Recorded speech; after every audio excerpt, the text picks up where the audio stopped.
I'd like to welcome you all.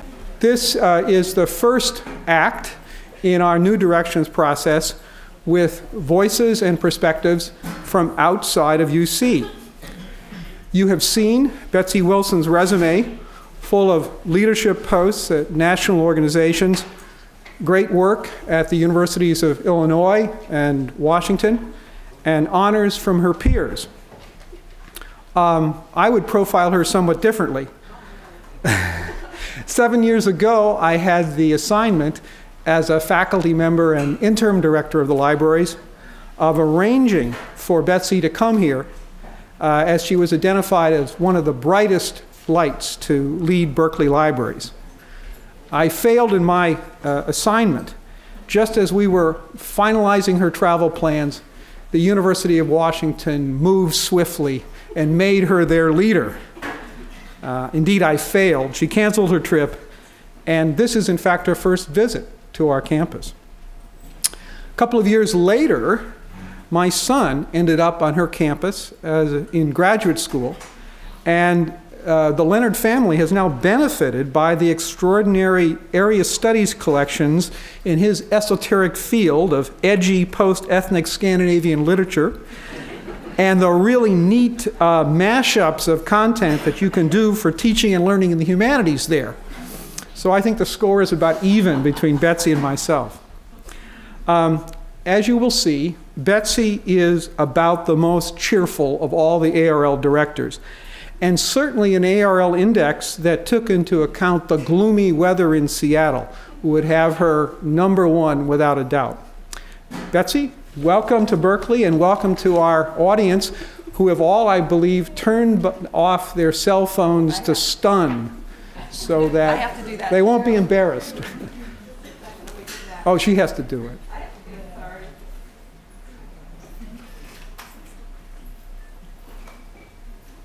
Welcome, Betsy. Thank you. Okay. I'm not sure how we get rid of this, but that little thing over there, I don't want to touch anything. Escape? Hey, that was easy. Okay, thanks. I'm just delighted to be here, and this really is my first trip to Berkeley, and I almost was here 7 years ago, and I told Tom when he asked me if I would come and talk to you all, I could just do the talk that I prepared for the directorship of the Berkeley Library 7 years ago, but I thought it would be a little bit out of date, so I'm going to share with you some new ideas. But I think what you're doing here, this New Directions effort, is really very, very important. And as I go through my remarks today, you'll see that I think that continuous scanning of the environment, continually thinking about the future while bringing the important things from the past is just the way we need to operate. And we need to have strategies to do that on an ongoing basis. I have long admired the work, and this is such an interesting room to talk in. And please forgive my cold. I'm going to be taking water every once in a while. It is the longest standing cold I have ever had. It is now on day 14, and I think I've got another week of it. So I hope that you can all hear and see me. Holler if you can't. I have always looked to Berkeley, and it's amazing that I've never been here. My first interaction with the Berkeley Library goes back to my days when I was at the University of Illinois, and I was ensconced in undergraduate services, and worked very closely with my colleagues in the Moffett Library, particularly Janice Koyama, Ellen Meltzer, Gary Hanman. And then my path with connections to Berkeley goes to Bernie Hurley, also another Illinois connection. There's a lot of Illini in this room. We could do the ILL-INI and we'd probably get a response. Bernie and I were partners in a senior fellows program several years ago.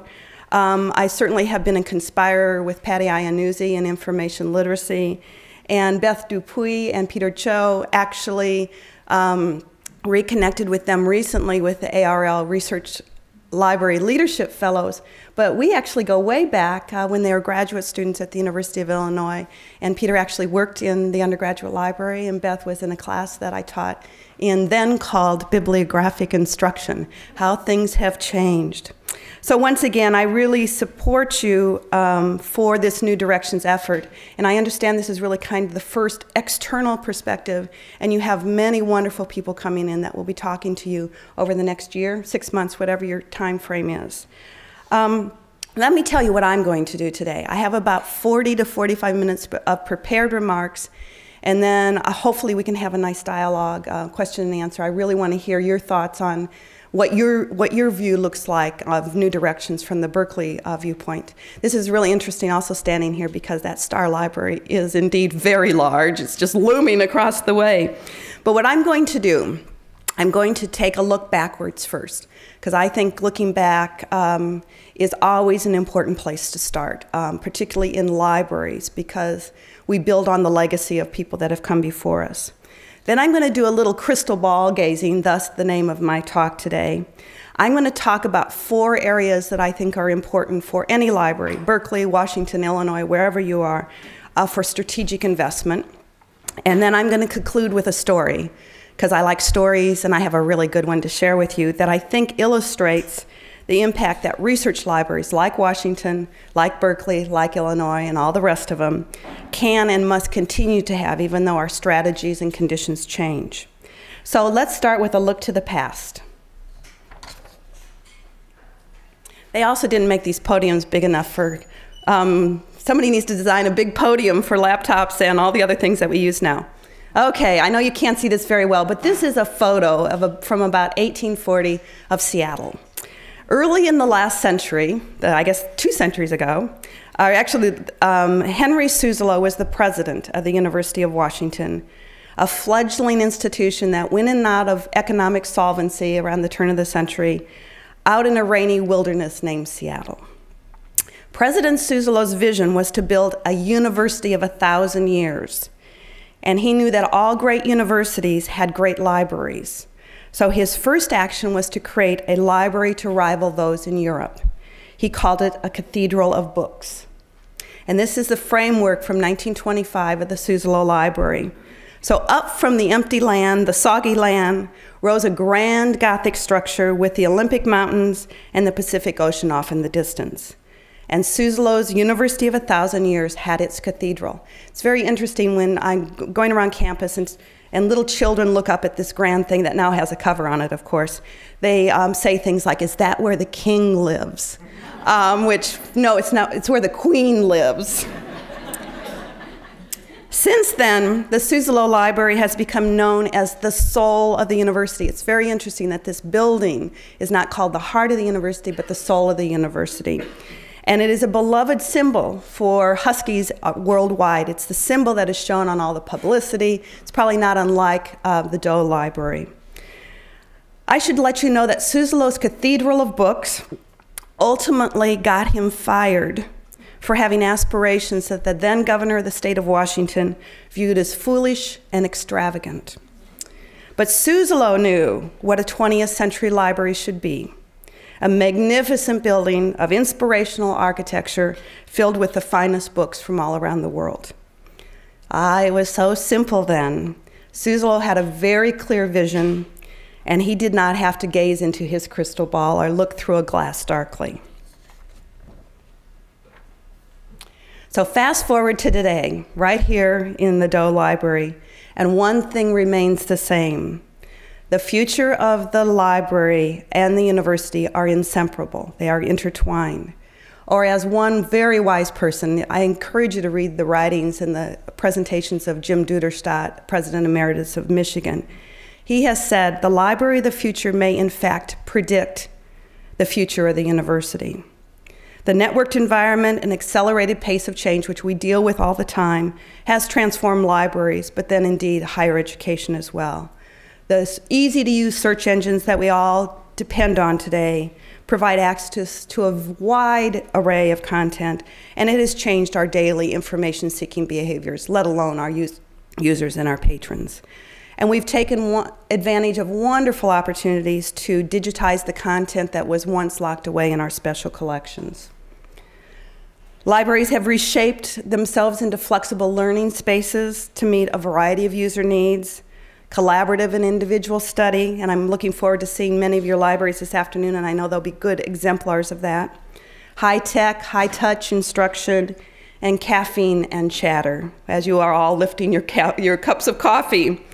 Duderstadt said to me once, Starbucks may well have had more impact on reshaping libraries than the web. Now, I think I might challenge that. Howard Schultz, who is our hometown boy in Seattle, would probably be very glad to hear that he's revolutionized libraries as well as the way we drink coffee. But through this period of transformation, libraries and library staff, like all of you gathered here today, have been persistent agents of change, and I would also add reflection. I think one of the roles that we play in the university is to not be victims to fads, although we do experiment, we go forward, but we also have this legacy that I think keeps us grounded if we don't hold on to it too tightly. You've been innovative, you've been creative, and you've brought technology into the service of teaching and learning. And in many ways, we have collectively put the 20th century library of Henry Suzzallo out of business. But at the same time, we can't fully articulate the shape of the 21st century library.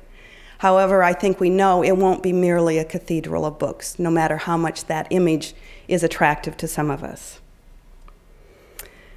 Our future, I believe, will be determined in large part on how we collectively, Berkeley, Illinois, Sangamon State College, all of the parts of higher education, how we collectively respond to the networked world and the anytime, anyplace expectations of our faculty, students, and community.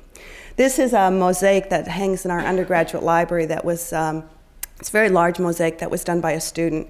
Several years ago, we had a competition for an art piece that a student would create that would illustrate this notion of connecting to the networked world. And actually, this mosaic is from 1993. I think it's pretty good for, even though the computer looks different, of course, that notion of reaching out globally. Universities like Berkeley will be measured, I believe, on how well they disseminate the knowledge that they create. And this means that we need to find new ways to share this intellectual effort that is going on at our universities, not only to advance discovery, but to educate students for a future we cannot even begin to imagine. And during this transformation, the mission of the library has remained constant: to meet the information needs of our community through the gathering, selection, organization, preservation, maybe a new one, creation, and dissemination of knowledge. The tactics and strategies have and will continue to change, and maybe that's why this is such an exciting time and maybe at the same time a disconcerting time. That wise sage Yogi Berra was right: the future ain't what it used to be. And like my fellow library directors around the globe, I grapple with the shape and the form of the emerging library every day. These are the kind of questions that are on my mind. What do our current faculty and students value? What will they value in 2060? Will they have expected us to have selected and preserved blogs, mashups, video games? I don't know about you, but we're not preserving those at this point.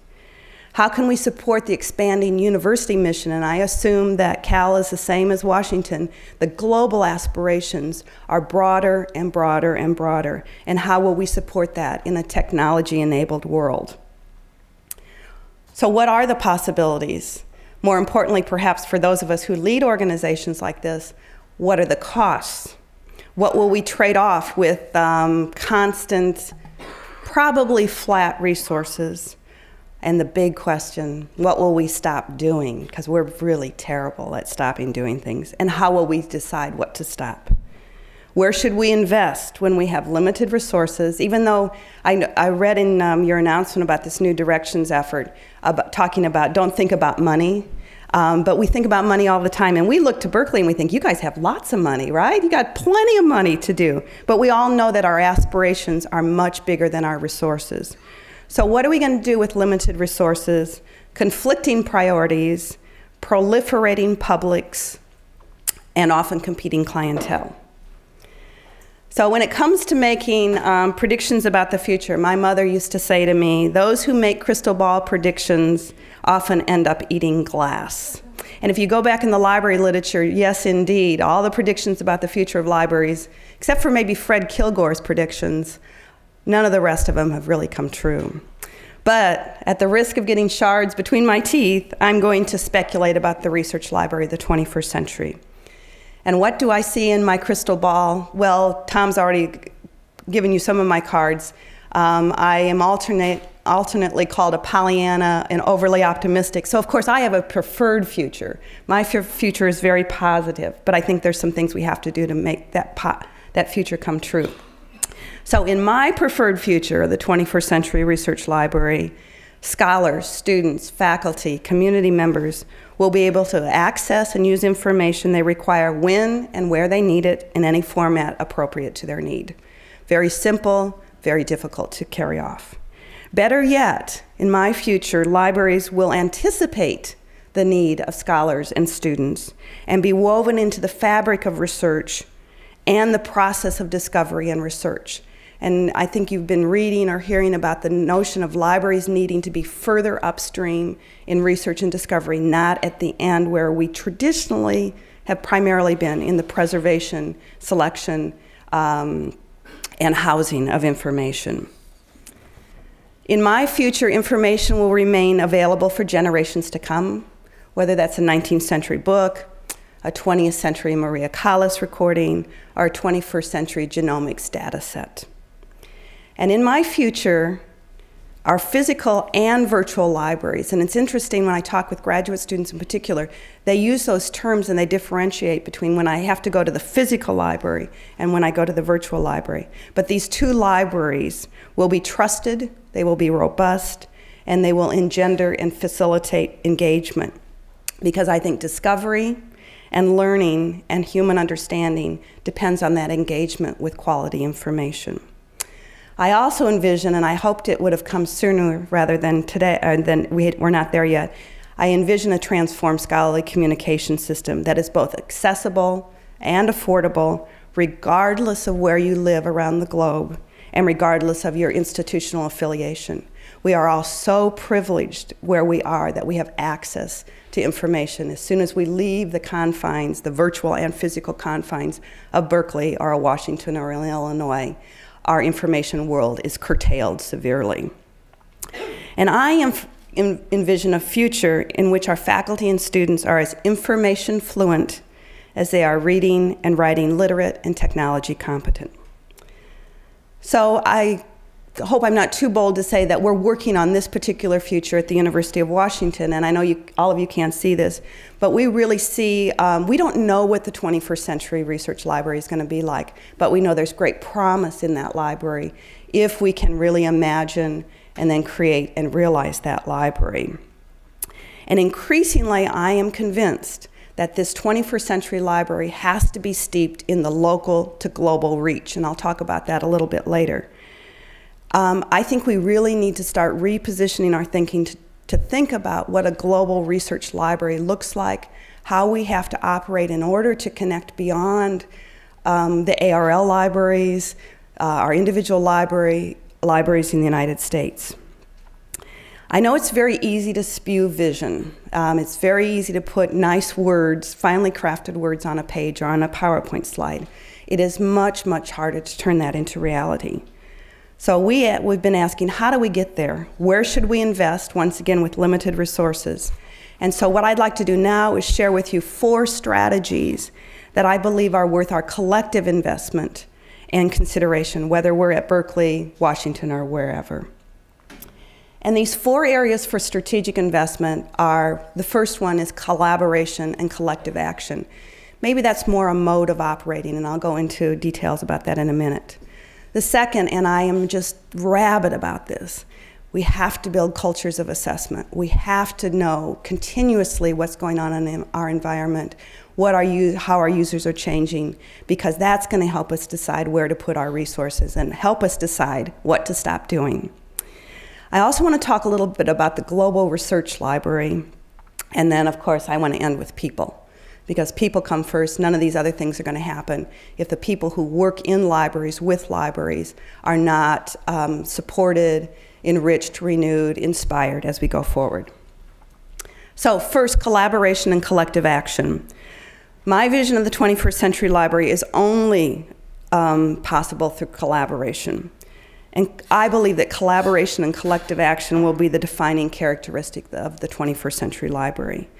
For a long time, we've known that we couldn't feel complacent about the artificial boundaries among our libraries, among research libraries, between public and academic libraries, between special libraries, and so on. We are so far ahead of the rest of our universities in understanding cooperation. We have a long tradition of cooperation. I call it the circle of gifts. All you have to do is think about it in our library alone. I mean, what other part of our universities, what other part of our communities will take their precious assets and send them all around the world? That is an amazing system that we have to build on as we go into this new world. I believe that libraries will be even more interdependent than before, and we will not with just each other, but with other stakeholders, the private sector, information providers, information creators, and our users, faculty, students, and staff. This will require a new cross-sector and global orientation. And I think it's something that we know we need to do, but how to do it is another matter. We also have to move to what Lorcan Dempsey of OCLC Research calls the network level. We have to figure out what we should be doing at the network level, at the collective level, and only do at the local level what needs to be done at the local level, because it's not of value at the network level. And it will mean a different way of operating, a different way of funding. We all know the Lone Ranger is dead, sadly. This is one of my favorite shows when I was growing up.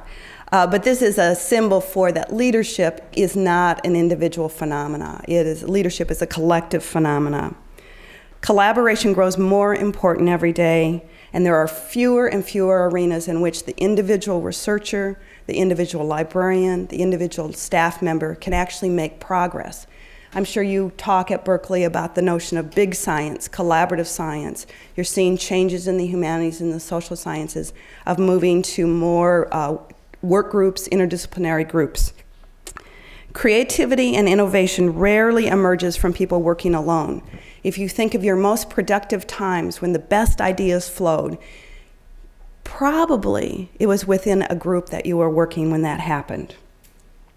This is, I don't know if you remember, this was J.D. Edwards. They had a campaign, and this poor man stood on a corner, and people were rushing by him, and he had a sign that said, "Collaborate or die." Now, I don't think that we're going to die if we don't collaborate. But I do think that our libraries will start a spiral down if we don't collaborate in a much more significant way than we currently are. Collaboration is not simply desirable. I agree with this guy. It's an imperative. Collaboration, I believe, is needed to substantially reframe and redesign scholarly communication and dissemination. It is fundamental to building digital libraries that are meaningful and have purpose. I think we're at the very beginning of understanding how to really build digital libraries that have real heft in them, that are really engaging, not just flat things. And I believe collaboration is imperative if we are to engender an information-smart global community, which I'm increasingly convinced is one of the preconditions for a saner and more secure world. Collaboration is a choice. It can't be mandated. I can't say to you all, you just need to go out and start collaborating. You're probably doing a lot of it already. It's very hard work, it's very fragile, and it doesn't come naturally. Budget structures, administrative lines, and reward systems all work against collaboration. And so it's kind of an uphill battle, especially at a university. But collaborators learn how to cross boundaries, and they have a very high tolerance for ambiguity. I have a friend who loves ambiguity, maybe a little bit too much, and her favorite line is, let's see, "Give me ambiguity or give me something else." And so we go, okay, good, that's the line. So now we think she needs to be a little bit more clear every once in a while, but we'll give her that. Also, the persona that we present to the world, the persona of being a member of the library staff, a library technician, a librarian, a computer scientist, whatever you call yourself, many times can get in the way. I'm sure you've all had the experience of going into a gathering or a meeting someplace else, and when they ask you what you do and you tell them, then when I say I'm a librarian, it's either, oh my God, I've got to get my books back to the library, the immediate, I've got fines that, and the other one is, oh, you must be so smart, you must read books all the time. So that persona, which I do neither of those things, that persona can get in the way. And so in order to collaborate, we really need to pay attention as an organization to the skills that people need when they collaborate. Collaboration is different than cooperation, which we do a lot. It's different in vision and relationships, in structure and authority and accountability, resources, rewards, and people. Many of us who have engaged in successful collaborations, and I know many of you have, will tell you that collaboration in many ways is its own reward. There's this thrill, there's this high, there's this excitement that comes from creating something completely new. And people in collaborations, I think, will work tirelessly for the reward that comes from collaboration. So I'll share a cartoon from one of the crazy people, Gary Larson from the Pacific Northwest. And you can't see it here, but we've got some mathematicians and a chalkboard, and it says, "Go for it, Sydney. You've got it. Good hands don't choke." So to me, that's kind of what collaboration is about, is keeping Sydney from choking there. My second area for investment is a culture of assessment. When we think about the culture of libraries, one can conjure up many different images. The culture of the book comes to mind right away. The culture of knowledge, the culture of control, the culture of equitable access, the culture of detail, the culture of community, like today, the culture of quiet, which is increasingly going away, at least in my library. We kind of have the culture of clatter, the culture of technology, the culture of change, the culture of reflection. Today, I'm going to ask you to think about libraries within a culture of assessment. What is a culture of assessment, and why do I think it's so important? I know you can't see this, so I'm just going to highlight something in this. A culture of assessment is when an organization makes their decisions and strategies based on facts, research and analysis, and where we plan and deliver services in ways that maximize the outcome for our users. Now, I should have checked in with you. What do you call your people that you serve? Do you call them patrons? Do you call them patrons? Okay, I came from a patron place before, and then I became a user. And I always think drugs, so we are in the land of the grunge up in the Northwest, so I'll start using patrons. Sorry, you don't use customers, huh? Users, customers, whatever you want. How about people, faculty and students? I believe that we need to invest continuously in assessing the landscape, which is what you're doing with this New Directions effort. Listening to our patrons and users, tracking patterns, looking for what I call pattern recognition, which sometimes does not appear until you've got more and more longitudinal data. And then most importantly, looking for places where we can make a difference in connecting people with knowledge. In this environment of continual change, which is what we're in, and it's going to continue like this, I think we need to explicitly focus on that patron, on that user, and make changes based on those changes in those patterns. We have to make the best use of our resources. We need to select from a growing array of options and opportunities. We really have an abundance of opportunities, and I think sometimes there's a tendency with all those opportunities to get paralyzed. Should we be doing this? Should we be doing that? What can we let go of? And so on. And most importantly, I think a culture of assessment allows us to have a decision-making process about what we will no longer do, which has been, I think, the hardest thing for libraries to do, because we really can find an audience for everything that we do. At my library, we practice what we call methodological diversity. We use a wide range of techniques, qualitative and quantitative, to try to understand what's going on in our environment, to assess what we're doing well, to assess what's no longer working, and so on. And this ranges from surveys. We've been doing surveys, triennial broad-based surveys since 1992. So we have 15 years of longitudinal data that can track changes in patterns. And I would suggest to you that probably our users and patrons are really not very dissimilar from yours. So I think one of the things we need to do in this collective action is we need to trust each other's research and data. And we don't have to recreate the data that at our institution we can borrow from each other. There are 3 really important studies that have been done in the last year at NYU, Minnesota, and Washington. And we just recently looked at the commonalities between those 3, and they are stunning. So we need to use each other's research. I thought I would share with you just some recent research that we've done. And this is just one segment of our population, and those are the bioscience researchers, students, and scientists. For us, this is a whole hugely burgeoning area in the Pacific Northwest, both at the university and the surrounding areas. Lots of money, lots of gravitational pull, and we don't really understand these bioscientists because it's a whole new breed of people. So we did a whole series of focus groups, interviews, mined our existing data, longitudinal data, and I thought I would just share with you some quips of what we learned from our bioscience folks that is now fundamentally changing some of our strategies. And once again, these are kind of quips, so I'm not going to give you the data behind them. First thing is what we know that print is dead. It is really dead. And for these folks, if it's not electronic, it doesn't exist. And you know that, we all know that, but have we changed how we invest, how we operate, how we function? I don't think so. The library to these folks, these are the bioscientists, the library is seen primarily as an e-journal provider with a really big checkbook. And I think that's very dangerous as we go forward if we move into the things I would love to see happen, open access, open data. Where is the library going to be adding value if they're no longer the checkbook for those things? I've got lots of ideas on that, but most bioscience faculty don't come to the library at all, but they use the virtual library more than they ever have. They note that their productivity, because of our strategic move to delivery to the desktop, has increased significantly. However, most graduate students and undergraduate students come to the physical library as a place to work. And this, of course, needs, as we design libraries and we build advisory committees for our libraries, I say to you, we probably shouldn't be talking to the faculty about space.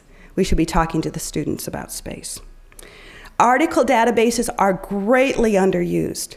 Our use of article databases, disciplinary-based databases, except for Web of Science, have dropped precipitously over the last 5 years.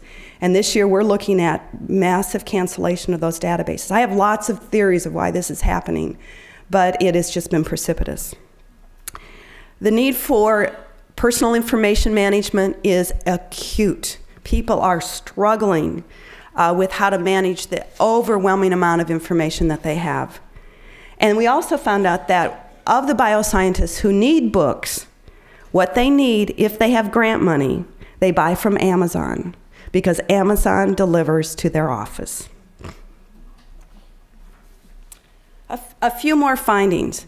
They tell us the transaction cost, not in money, but in time and lost opportunity for them from discovery to delivery, is way too high. We make them go through too many hoops to get what they need. They tell us you've got to integrate your fragmented systems and processes. They also tell us they are multidisciplinary, which we already knew, and they are multi-institutional. They work with people across the University of Washington in unusual and unpredictable places like the philosophers and the ethicists and the artists, as well as the chemists and the engineers, across the nation and increasingly around the globe. And I'm going to come back to this because they're starting to run into barriers that are created by our institutionally based licensing of electronic journals. They are everywhere in scattered locations, and they say that their department is simply the place they pick up their check. although they don't really pick up their check. It's direct deposited, but euphemistically, they pick up their check. They are independent, they are self-sufficient, and they depend on external funding for their existence.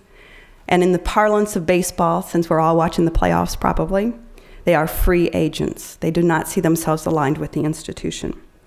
Now, there are huge implications for the library strategy in just this one set of users, and this is certainly not the totality of our users. And what we learn when we dig deeper into understanding who we serve is that there is huge diversity in the needs, and we have to make sure that we don't generalize, that if this group does this, and this other group needs to do this. So the impact of our assessment has been huge. We use this data every day to make better decisions, allocate resources, improve services, and hopefully create this future that we all would like to see. You can just go to our webpage. We put all of our data, we put all of our reports, we put all of our methods, we put all of our surveys on there going back to 1992. And I encourage you, if it's of value to you, feel free to pirate widely. As the Dean of the Libraries, I draw on this assessment data every day. In fact, the libraries is now pointed to as the model on our campus for being able to articulate the impact of the investment that the state, that the university, that donors are making in the library. It gives me tools for advocacy, and more importantly, it gives me tools for insight. I cannot imagine being an effective or a responsible library leader without our assessment program. And I like this slide. You can't see it over there, but it's someone on a tightrope walking over Niagara Falls. I think if you don't have good data, it's like walking a tightrope. It can be without a net. It initially can be very exciting, but it ultimately can be very deadly. One more Gary Larson cartoon. This is Gary Larson's Suggestion Box in Hell. And you can see they're reading, the devils are reading the suggestions on how to improve the library. And the users are out there behind the door burning up in flames. So if we ask people and we study and we gather information about how users are changing, patrons are changing, how the information world is changing, then we better darn well do something with the information they give us. Okay, on to my third area, Global Research Library. I mentioned that I am increasingly convinced that we have to start thinking about a global research library. And I'm not quite sure what that is either, but I'm going to share some thoughts with you. We know, and this is preaching to the preached, you all know this, that research and scholarship has been transformed by the internet on a cross-sector and on a global basis. If you just think back 10 years, 15 years, the way that libraries interacted with the private sector was primarily through integrated library systems and our acquisitions vendors.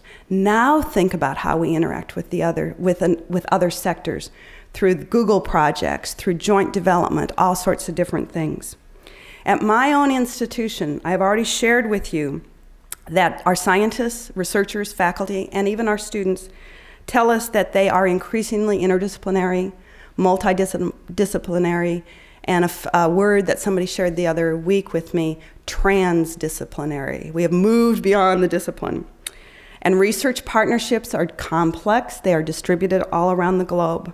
One researcher in infectious disease told me that she works with collaborators in 5 different countries, 10 different institutions, and she's the one who told me increasingly when they're working on a research team, 10 different institutions, usually just about 1 or 2 of them from the privileged North American institutions can get to the information they need in emerging epidemics because of our license agreements. So I say, what do you do? And she said, oh, we just share it. We just take it down. And I said, well, don't tell me that, or don't tell our contract people that. But she says it wasn't a problem 5, 10 years ago, but is increasingly a problem. I think it's one of the imperatives that we are going to start seeing, that we are actually, the barriers to research, this might be the compelling thing that moves us and moves faculty and moves researchers beyond the current models. Researchers tell us that they are having great difficulty managing the vast amounts of data that they are creating, And it was okay when they first started because they could keep it on their PC and then maybe on the server in the department. But now they can't retrieve the data. They don't know how to manage the data. And funding agencies are asking them, do you have a data management program? And they're saying, what do I say? And I said, what do you think? And they said, well, we just checked the box. We assume that's okay. So the experience at the University of Washington, I don't think is unique. These are probably things, if you talk to your faculty in certain areas, they will share you as well. But what does it mean for us here today? And I think it means some critical choices. Depending on our collective choices, I believe the role of the research library, like Berkeley, like Washington, in the year 2020, I'll kind of look out that far, is either going to be at the end of the continuum of marginal to transformational. And I, of course, choose the transformational, a high-impact global research library that both anticipates and accelerates discovery on a global, multi-institutional, and cross-sector basis. So how do we go about creating this global research library when we're also focused on our individual institutions? Well, here are some questions that I have about this. What does it mean to be global? What does it mean to operate on a global stage? And I am privileged enough to do a lot of international travel, and I'm going to overgeneralize here. But I think that we, as a country, know less about what it means to be global than the rest of the world does. We have a very insular orientation. So what does it mean to be global? What does it mean to operate globally? What does it mean in terms of culture and communication, of navigating national and geographic barriers, of standards and consensus building, of understanding and anticipating needs of people outside of our walls? What does a global infrastructure entail? I used to call it the global cyber infrastructure, but I think it's bigger than that. What about e-science and e-research, the tools and the infrastructure that we need, that big thing of digital preservation, peer review, scholarly communication, and data, curation, management, archiving? And then what are the elements of a global regulatory and policy framework, the one that we probably can't direct, but maybe we can influence? Questions of intellectual property globally, copyright, and open access. And then, most importantly, what are the implications for all of us here in what we do every day? What are the implications for the library's workforce? So we started having these questions up north in Seattle, and we decided that we were going to pull together a group of people in a setting, a bucolic setting, although it rained all the time. This was 2 weeks ago at a place called the Willows Lodge in Woodinville, Washington, which is adjacent to about 40 wineries and a couple brew pubs. We thought it was a good place to think big about the Global Research Library. And so the Global Research Library 2020 was born. Here you see a few of the people that attended this gathering. We have some good friends at Microsoft, particularly a guy named Tony Hay, who many of you may know or maybe know his work. He comes from the University of Southampton. He's a physicist. He gave the impetus and the funding to Stephen Harned to really start the first e-print archive in the UK. Anyway, I was talking to Tony and told him these things I was worried about and thinking about, and he said, scientists are worried about that as well. So he gave us a nice, generous gift to bring these people together. And we brought together 30 of what I would call the most creative leaders that I could think of, from all inhabited continents, from libraries, from the technology sector, from policy agencies. We had people from the World Health Organization, from the European Commission, from a Rural and Poverty Institute in India, from the Chinese Academy of Science. And we brought them together for 3 days and really asked the same questions that I just asked you, and also asked our folks from outside of the United States to share with us what's going on in building a global research library broadly. And I wanted to see, could we agree on some collective action that we could take on a global scale that would move us forward in this global research library? Well, we're still processing the outcomes. It was a very heady discussion, as you can imagine, with all these different cultural norms and different languages and lots of beer and lots of wine and lots of good food and lots of rain, which kept us inside. We're processing the results, and we'll be doing a summary. You can read about it. There were several people that were blogging the event. Some of these folks are known to you, well known to you, in fact, Roy in particular. And there's a website where all the presentations will be. But I think some good things will come out of this if we can sustain that global dialogue. But today what I wanted to share with you, and I think this is the thing that is the call to arms, is what happens if we do not take collective action and build a global research library. And these were the risks that this group of 30 leaders identified.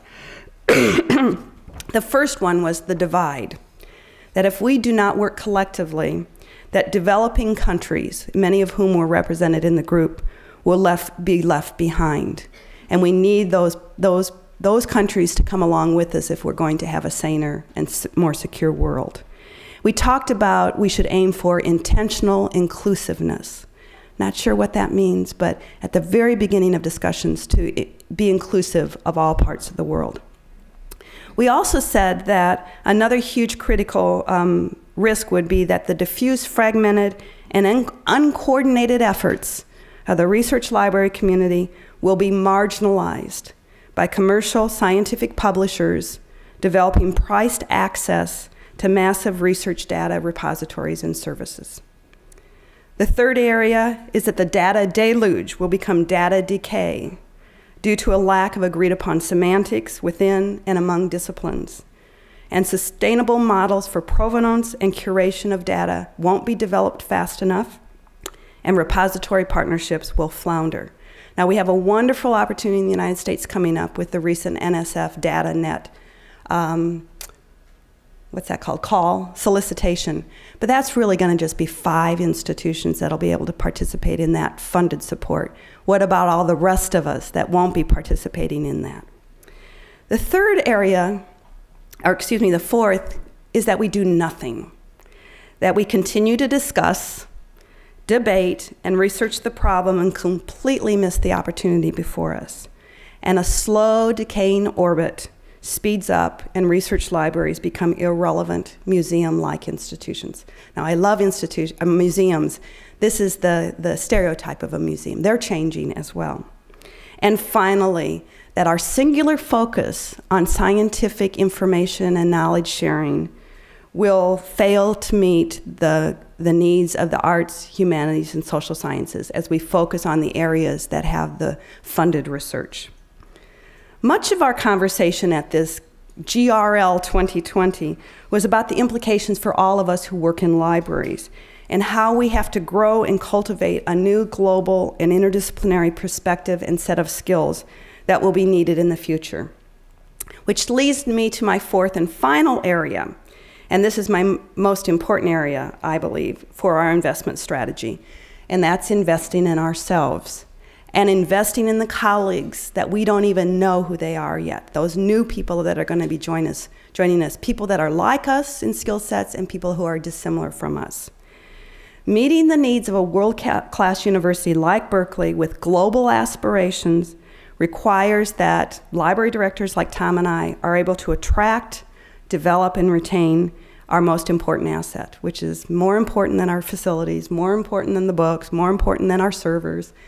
It's the people. To accomplish this, I think we have to start talking about a workplace of choice or a workplace of aspiration. And I believe that this workplace of aspiration has to have competitive compensation. It needs to foster diversity. It needs to operate transparently. It needs to provide the infrastructure necessary for all of us to perform at our best. And it needs to inspire and reward risk-taking, innovation, and self-renewal, which is something I don't think libraries traditionally have been very good at because we live in these two worlds.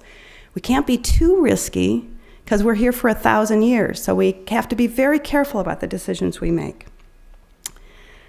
We must move from what I call the one-dimensional staff training and development to a much more holistic, multidimensional organization development mindset. That we actually are an organism, an organic growing thing as an organization. So we can help one person develop their skills, but we also have to look at the whole organization. So I can think of no better investment than supporting the continuous renewal of those of us who are already on the staff, as well as creating intellectual space for the new colleagues that we're going to need, and really stretching who we see participating and contributing to this library. 10 years ago, my library, probably like this library, although I don't know, we only had 2 classifications of people on our staff. We had librarians and we had library technicians. And when we needed to do something new, such as development and fundraising, then we found the librarian who could do the best meeting and greeting and put them in charge of development. Well, we have learned a lot since then, and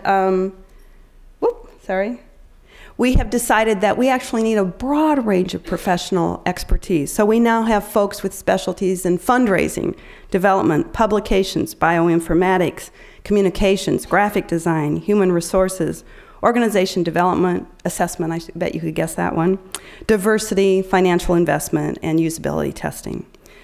Given my experience with the University of Washington and a robust organization development framework and concomitant administrative commitment, I am convinced that this approach has allowed us to embrace change in a way that is productive, innovative, stabilizing, because you need to stabilize during times of enormous change, and ultimately reaffirming both for the people who work in the library and the people who use and benefit from the libraries.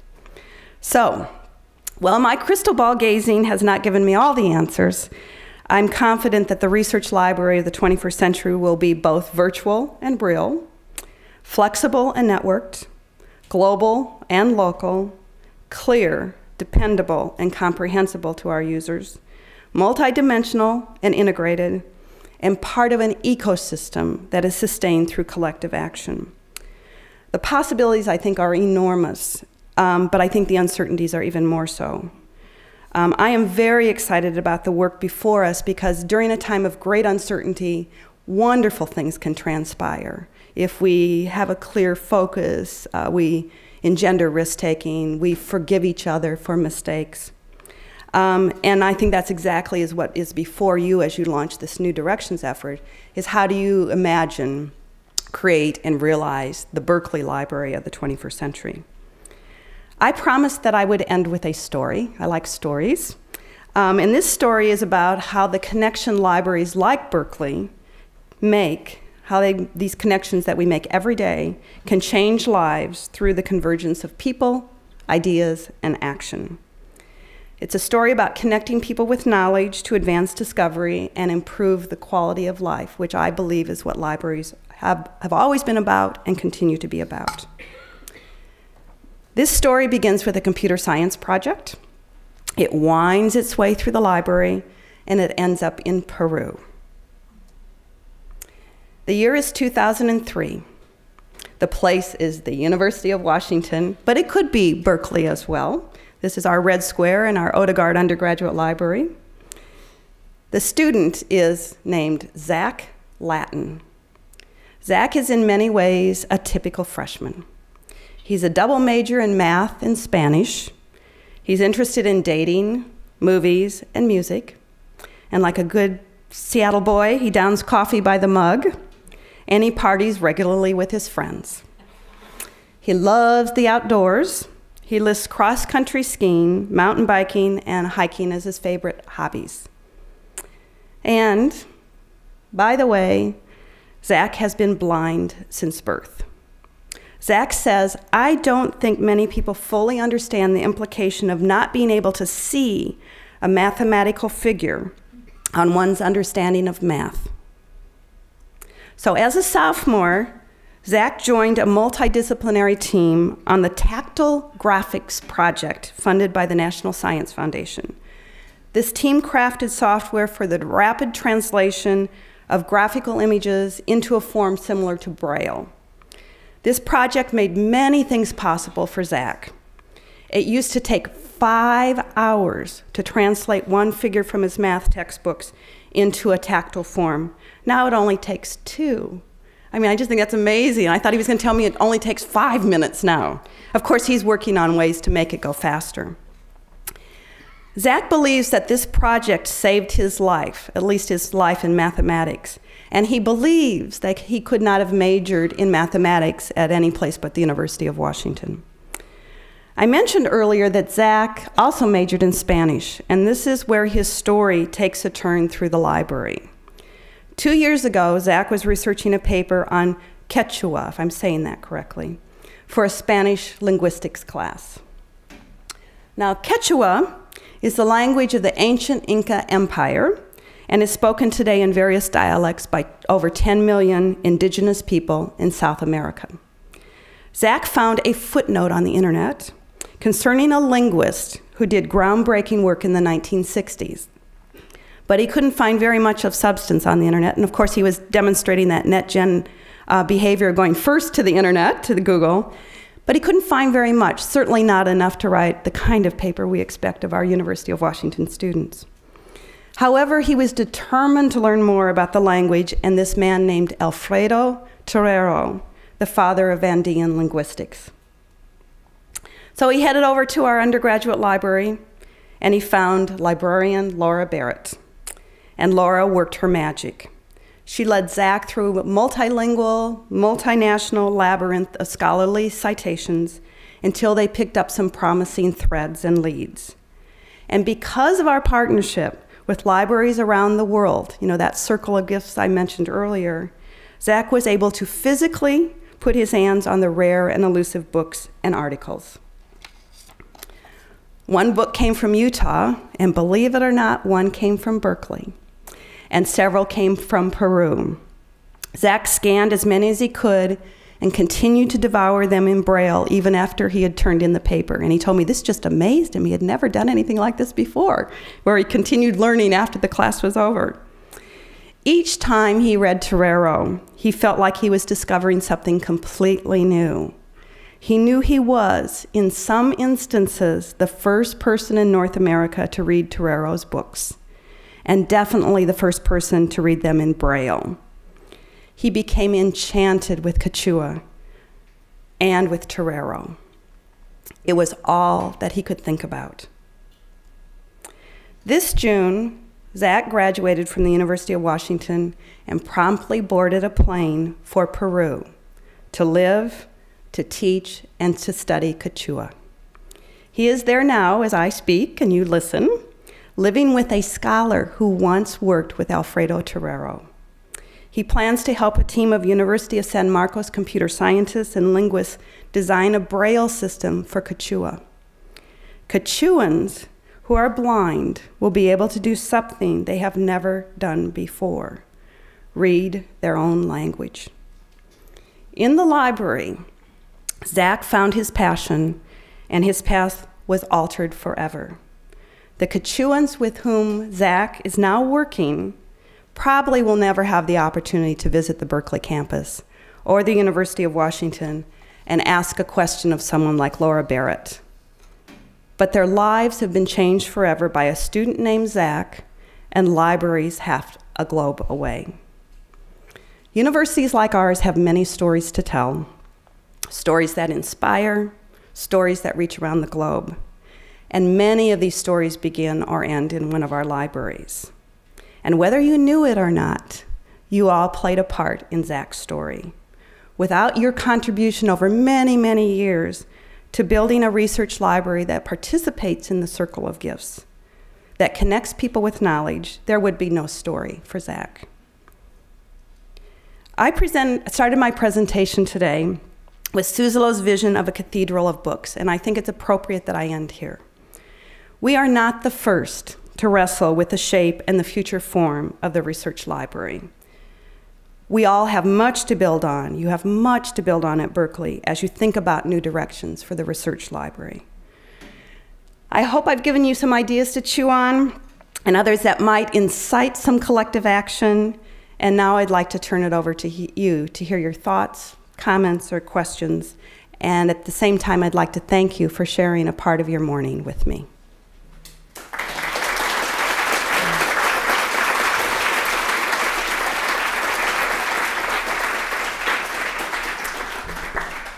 So any things that my comments incited for you in your mind, or are you ready to go out and help me build the Global Research Library?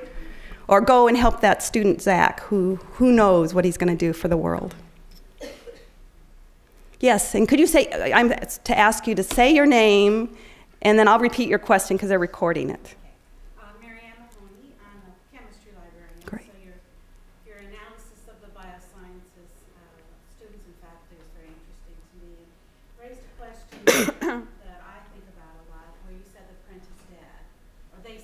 Mm-hmm.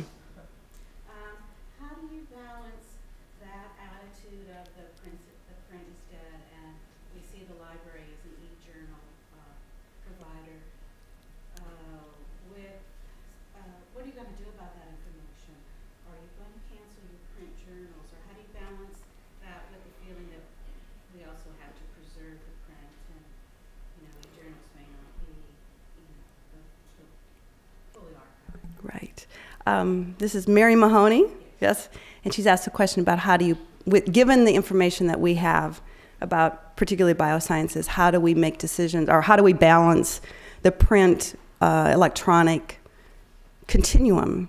Well, first of all, we have canceled our print by and large, if we could, if there is a cost savings that we look at. And we've simultaneously invested in community-based preservation approaches. I know it's not covering everything. I guess we're trusting that some of the collective strategies will help us out in the end. I guess we are so focused on accelerating discovery and supporting that the notion that print is dead isn't disconcerting to us. And it isn't to our users either. We were very surprised about 8 years ago when we had we always have big budget cuts at the beginning of any decade. I don't know if the same follows for you. It's just cyclical. I'm dreading 2010 coming because I know the state coffers will dry up at 2010. And so the last one, which was 2000, when we had to do some massive cancellations, that's when we did the route of canceling the print. And we knew that our users were ready for it. We knew that they had access. We knew that just from all the stuff we had done, we knew that they could get to it. We knew they could get to it in their labs at home. So we have really gone over that cliff, if you will, and taking risks, knowing that we don't have all this. We don't have assurance that there is going to be a preservation for all those journals. I guess we're counting on you guys not canceling them. Don't say that. I'm not supposed to fuel that fire. I guess we're, our assuredness that we used to always need, we've kind of let that go a little bit. I find that it's hard for us to move forward sometimes with wanting to be fully sure. I don't think that we've got rid of that feeling. Yeah. It's hard for us to. Well, I think and I hope I don't sound like I'm part of a cult or something, but we are so focused on understanding what our users are doing and what they need that it's really just changed our framework. That I think if we didn't have the user data, and if we didn't have constraints, if we had all the money in the world, I'm sure we'd still have the print copies, just because it's easier not to make the decision. But it wasn't such a hard decision because we knew, we needed to make sure that we could provide access. That was it, and we know now it's across the disciplines, it's very equal now of access to technology, but 10 years ago it wasn't. And so we knew our humanities folks and social sciences folks would be greatly disadvantaged without print access because they had dial-up modems, they had Sinclair computers or whatever in their offices, but that's all changed now. So we know that the readiness is there of the user base. But so I guess we've gotten beyond it. Maybe it's because we had to, because of budget constraints. Yes? Lynn Jones, I work at the Teaching Library. You mentioned the precipitous drop in the use of databases, and you said that you had some ideas about that, and I wondered if you would share some. The question was following up a little bit on the precipitous drop in the use of disciplinary-based databases. We started seeing the drop in about 2000, 2001. We had gone, probably like you all had, in the early 90s of mounting of databases. Remember those days when we were loading databases and then to the web and so on? And our usage kept growing and growing and growing. And around 2000, 2001, we started seeing a plateauing and then a drop. I think it's because of the search engines. I think it's because of the open web. Is that for many people, being able to get something through the open web is good enough. And then increasingly, there's more authoritative scholarly information that's on the open web through things like Google Scholar and that kind of thing. So I'm convinced that if we don't surface authoritative, quality information up through the open web, I mean, to me, that, you know, when I say to people, you know, convenience trumps quality any day. I mean, that's just it. I mean, it does for all of us. Think about you. I mean, if you can figure out a way to get to the information without leaving your workstation, you probably do. Or maybe you guys are better than I am. I don't know. So what we have to figure out is how to make quality convenient. How do we, but I think it's because of the open web. I think it's because, and I also think it's because of the multidisciplinary nature of research, that individual disciplinary-based databases are that fragmented system that our biosciences folks told us about. They don't want to have to go to all these different places. And that's why Web of Science, at least at my university, which is primarily a science and technology-focused institution, continues to see great increase because it's an interdisciplinary database. But we are seriously looking at cutting back on some of those databases. Yeah. But, you know, it seems to me that when you're using Google Scholar, part of your access comes because your institution is subscribing to the databases that are getting linked. I don't know if that's the case. That's true. That's a good point. So you need them there as a switching station. Yeah. But this is one of our challenges this year. That's one of our strategic things for our Information Resources Council, is to analyze, you know, this is my own speculation. They're going to do, of course, a deeper dive into it and then make some recommendations. But it's been something we've just been seeing going. Now, I think our transaction data, I think we would see some kind of, if we've gone through the switching station back into our licensed information, I think we'd see that in our logs. So I think that's captured, but that's a good point. Yeah. I'm Mike Rancer. I'd like to ask a variation on Mary Ann's question, but to take it to a little more globally. Based on what you're seeing, what's the future broadly, not just in science and journals, but more broadly, what's the future of print, or what should be the future of print in our collections allocations decisions? Oh, I think the question is what should be the allocation of print electronic in your, the split? Where should we be headed? Yeah. Well, I think that's, of course, really up to the institution. Now, I don't know Berkeley well, obviously, since it's my first time here, but I would imagine that you're probably a heavier humanities and social sciences institution than the one that I come from. So our mix is going to be quite different. I can tell you what we're at right now with our resources budget is about 45% electronic and 55% print. I'm seeing increasingly that, and we have, one of our hallmarks are our global collections like you. I mean, we have 7 national resource centers, which is the most of any institution in the United States.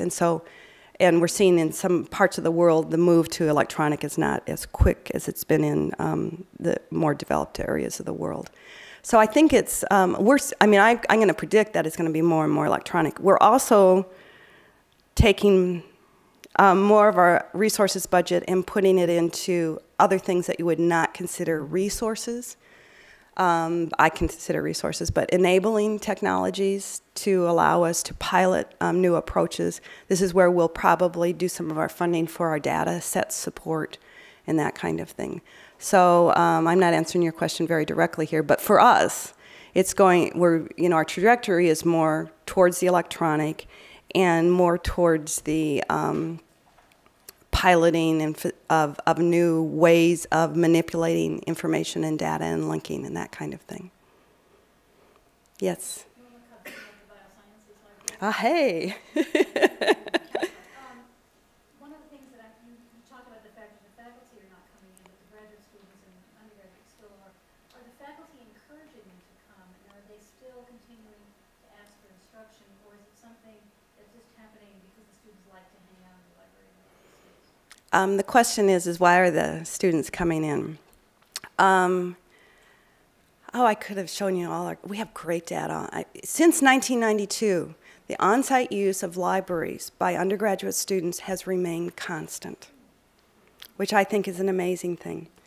And it's shifted. I mean, in 1992, remember, if any of you were an undergraduate student in 1992, you had to come into the library to get your reserves. You had to do all these kind of things. You don't have to come into our library anymore for reserves. I mean, that's all, as much as we can possibly get it out there. You don't have to come into the library to use the journals. Increasingly, although who wants to read an electronic book? That's the one technology that just has not taken off, has it? But we understand why. Book is a pretty good technology for the long argument, if you will. But what students are doing in the libraries has changed dramatically, and it's really this place for collaboration. It's for where there's expertise in information processing and handling. It is where they actually meet with, we see increasingly that our faculty are holding their office hours in the library, in the coffee part of the library, which is great. We're ready to open up another big space for coffee. Do you guys have a coffee? You do? Okay. Yes. You do? Okay, good. Okay. I mean, you are the home of Pete's, right? Didn't Pete's come from this area? Which I agree is much better than Starbucks. I don't drink Starbucks. It's too bitter. And we have some Pete's up in the Northwest now, too. I think faculty, it depends on the discipline, you know. I think a lot of faculty are concerned that, God, I could have shown you a whole bunch of great data. Students think they're very proficient in doing research. Self-reports, they say when they're freshmen they're much better. They think they're really good. When they're seniors, they're not so good. But that's because we learn what we don't know. So they think they're really good. Faculty think they're really terrible. And it carries on into graduates, too. The graduate students are a little bit more self-aware, and they're not so sure that they have the research methodologies under their belt. But the faculty say they don't. So some faculty really want students to engage with the full range of all sorts of resources, and I will say that's because of how they learned. You know, I think of how you all learned. You want people to experience that wonderful sense of going through the stacks and that serendipity and finding that book that connects you to another book and that kind of thing. I think it depends on the discipline. It really, you know, when people talk about how are you going to get them back in the library, then I say that's not the question. I mean, we're seeing that people are using the library more than they have ever used the library because it's convenient. It's quality, it's on their desktop, it's on their palm, it's wherever that they need it. So this notion of they have to be in the library to use the library, of course, we need to get past. But the house, students, it's a place to study, it's a place to meet. For many students, it's a place of reflection. I'm increasingly, you know, I used to, when I was an undergraduate librarian, I was kind of took offense when people would say, oh, the library's quiet, you know, and I would get shushed all the time and stuff, and they'd say, don't you know this is the library? The students would say this to me. And I always thought that was kind of funny, and then I started thinking, you know, the library is probably the last place on our campuses, in our societies, that there is a place for reflection in the secular world. You could say that churches and synagogues and temples are another place for that. But I think there is a real important societal role that we play, you know, spaces like this. Doesn't mean that all our spaces need to be like this. But so the students are coming in because learning is a social activity. And what we're trying to do with our spaces is increasingly use the space to allow people to trip over ideas and have inspiration. So increasingly we're trying to have art, music, sounds, certainly exhibits is the standard way that libraries have approached this, lectures. We've just put up a big flat panel screen in our one of our coffee areas, our Suzzallo Espresso, and where we're having images from our digital collections, from the museums on campus, from upcoming performances. And that's been a real hit as people are waiting in line, because the line is too long, they can look up and see these pretty neat things. So I'm going all around your question there, but I think the library as place continues to be incredibly important for undergraduate students and graduate students as well, especially if they don't have a lab or their own workspace. Yes? I'm Paul Hamburg, and I'm the librarian for the Judaic Collection and the Diagonal Humanists. Good, I like you. I want to thank you, first of all, for your incredibly articulate and inspiring talk. Thank you. And I hope that you'll have an opportunity to convey this to faculty and to administrators so that we get partners in order to do this.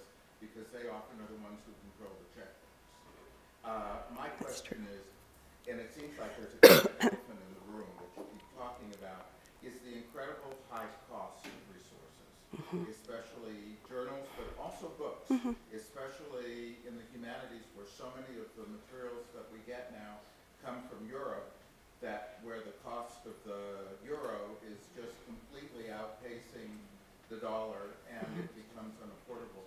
How do you address the issue in more detail of the high cost of these resources and the sources of the people who control these resources? Boy, it is really, I mean, this is a challenge, right, Tom? This is our challenge of, you really want to be talking out of both sides of your mouth. One is that privately among all of us, we're throwing money down a rat hole with journals. I mean, I'm sorry, but these, in some areas, I mean, this is ridiculous, and we continue to pay it, and nobody knows. I mean, we just did a survey of our faculty, our triennial surveys this spring, and we tried to get a handle on what went into their decision on where to publish. And it was things like, you know, is it peer-reviewed? Is it a society journal? Is it open access? The cost of the journal. And guess what came at the bottom of the list for the decision of where to publish? Cost of the journal, which is a thing we have all harped on, is that don't you understand that these journals cost us huge amounts of money, you're giving away your intellectual property, we're buying it back. We had this big aha.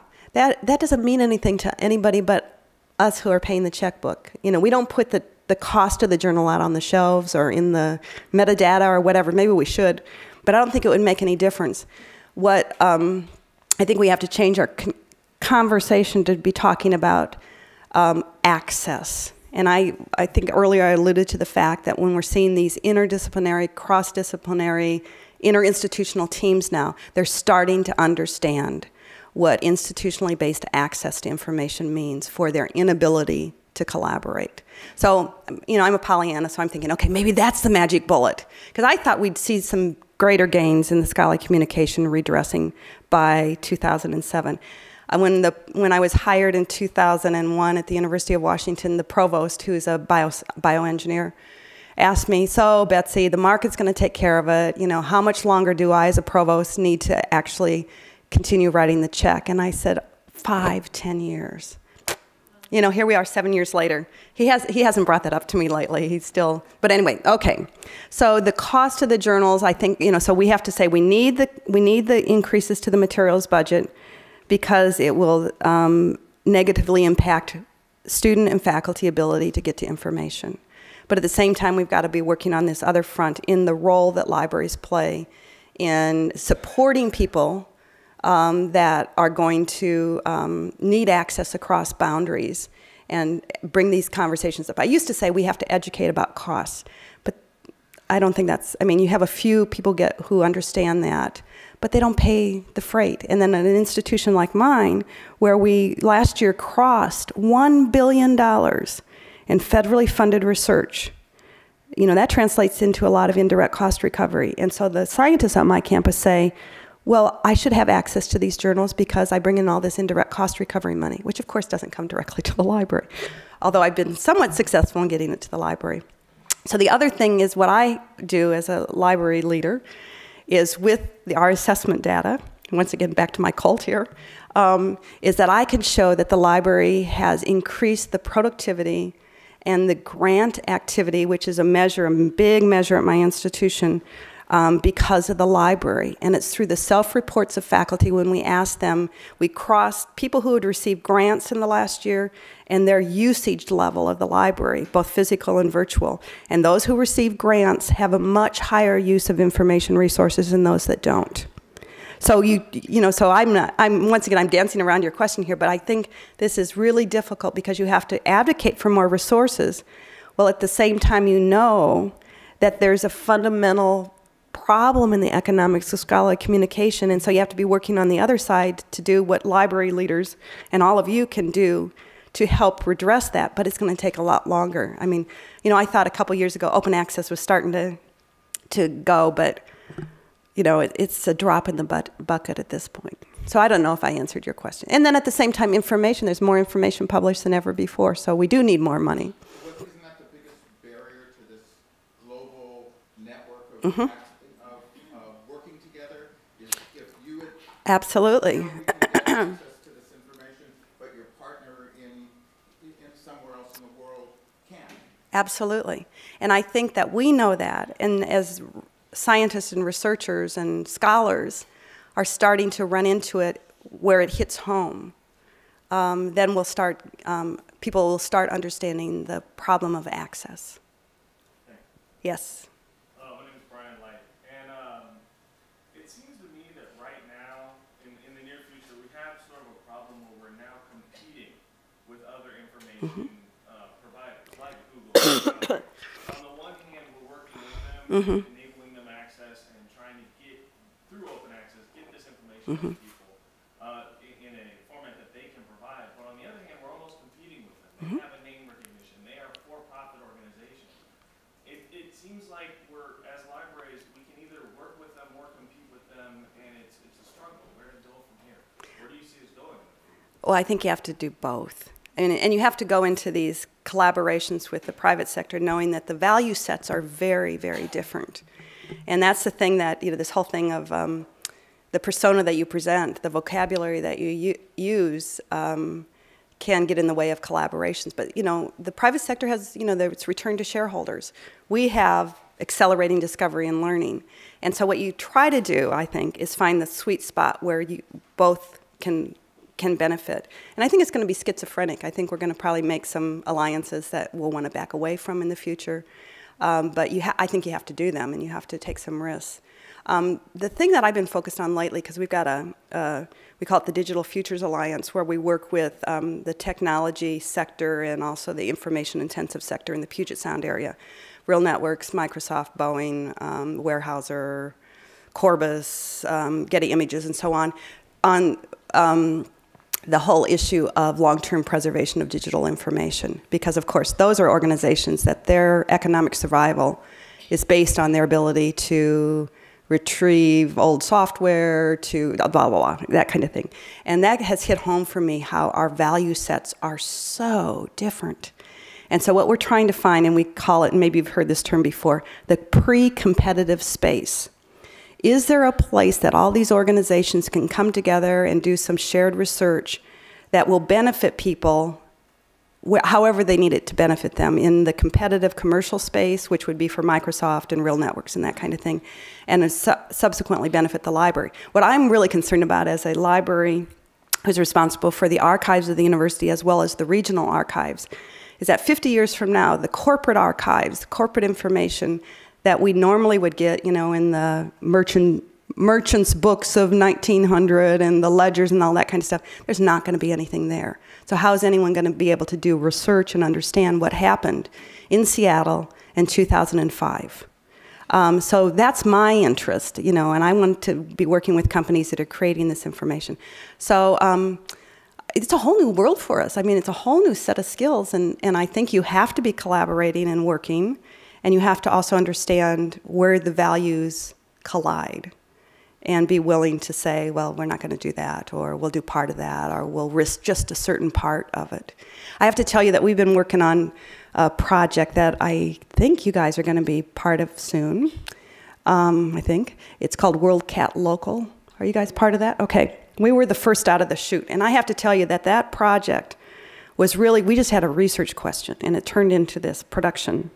And the research question that we had paid attention to this study that you all had done, UC, on the future of bibliographic whatever, and then Karen Calhoun's study, and there were all these studies, and we all knew that we had to do this stuff differently.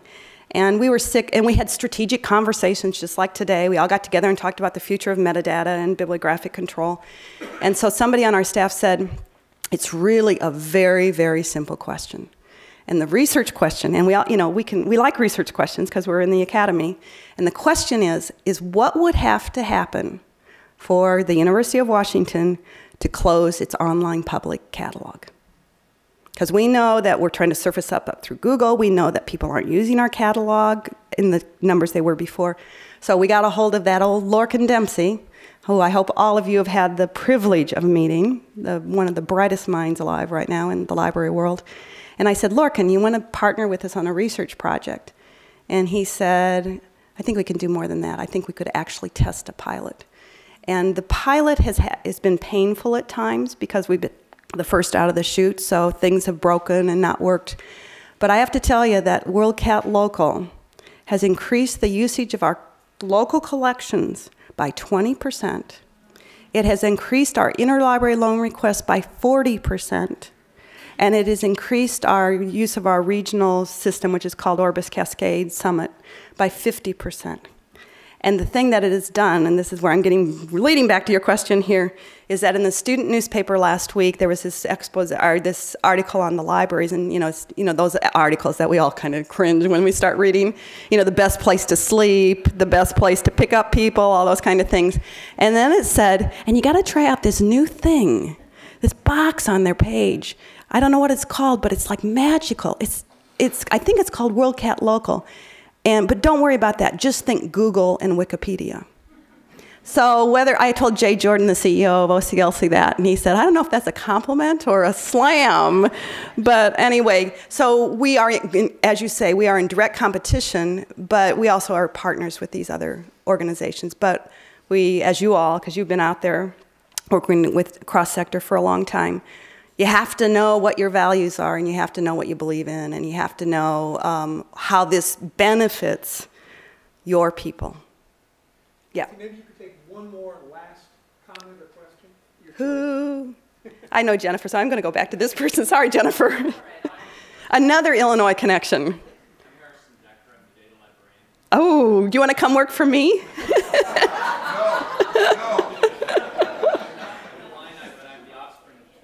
Oh, all right. So you can sing the song and do the dance. You mentioned, and nobody else has talked about it so far, but you mentioned a lot of organizational change that you've been through as we have here. Mm-hmm. As a library director or leader, if you had a magic wand to wave to sort of solve a major problem that has to do with staffing or organizational change, what would you wish for when you wave that magic wand?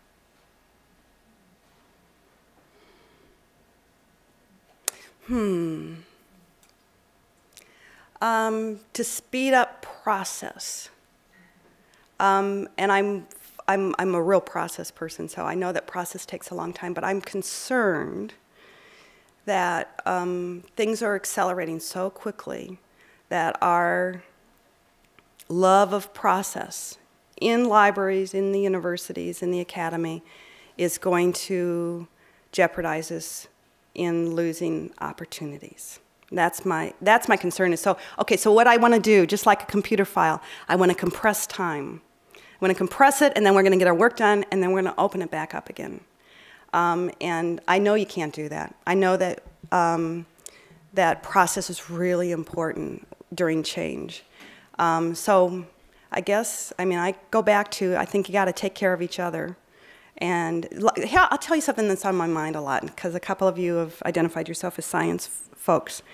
I think that we have an opportunity to really redefine science librarianship. And at my institution, for many years, the science librarians were out in front. They were doing the loading of databases. They were doing the electronic journals. They've succeeded. Now what do? And it's probably part of it is what you're doing. But how do you then recalibrate the folks that have strong identities tied up in their branch library, in their discipline? And for many of them in my institution, I don't know about yours, they're part of us group, this group that's, 55 to 65, 50 to 60. And you think, I just got to hang on a little bit more in my career, I'll be finished, but then the whole thing has changed. So right now, for me, that's something that we're starting a little thing about is, science librarianship has gone through enormous changes. And it's kind of at what I call the fuzzy plateau right now. And it needs to break through into the next thing, which is wherever the first question was, what happens after electronic journals? That we, what is the role in the provision of information when we've succeeded in that part of it? And I think, of course, data is the huge thing. And I don't think I'd love to talk to you, I don't think we have a clue about what it's going to cost to manage all this data, what kind of skills we need. But I think, in my mind, there's a huge capacity in the science librarianship field to really help us with that. So compressed time. So thank you so much for being here this morning.